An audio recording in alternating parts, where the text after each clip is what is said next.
Yaada bareedaa qabaachuun qofti jireenya kee ni jijjiira jettee amantaa? Hantuutonni fala jireenyaa argatanii garuu eenyutu adurree sodaachisaa sanatti dhihaata? Karoora guddaa qabaachuun salphaadha, hojii irra oolchuun garuu gootummaadha. Maaliif akkan jedheem seenaa dinqisiisaa kana, seenaa adurree fi hantuutota kana hanga dhumaa obsaan dhaggeeffadhu. Bara durii adurree humna jabaa fi dandeettii adamsuu addaa qabu tokkotu turte. Adurreen kun halkanii fi guyyaa osoo hin jedhin hantuutota lakkoofsa baay'ee qaban adamsite. Waan nyaattuu fi waan fixxuuf jireenyi hantuutota sodaa fi naasuu jabaadhaan guutame. Sodaa kanaan boqonnaa fi qananii waan dhabaniif guyyaa tokko hantuutonni naannoo sanaa hundi isaanii bakka dhoksaatti walitti qabamanii fala jireenyaa fi akkaataa adurree jalaa bahan barbaaduu jalqabanii. Gidduudhaan hantuunni dargaggeessii fi dandeettii yaada maddisiisuu qabu tokko onneedhaan utaalee bakka marichaa gidduu dhaabbatee sagalee isaa ol kaasee yaadni ani qabu baay'ee salphaa fi jajjabeessaadha.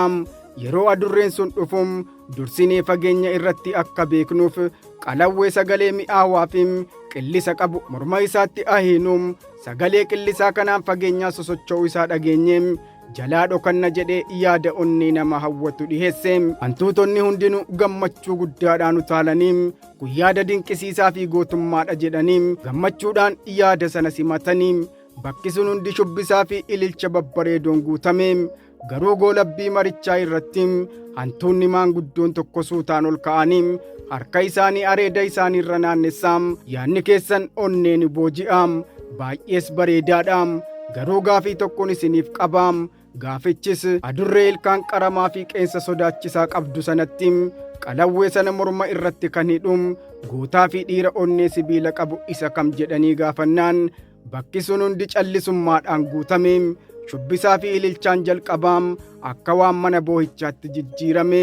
Hantuuta yaada kenne dabalatee hundi isaanii gara lafaa xiyyeeffatanii callisanii wal ilaalanii. Osoo jarri callisa kanaan jiranuu sagaleen adurree fageenyaa dhagahamnaan hundi isaanii bittinnahanii achirraa dhabamanii.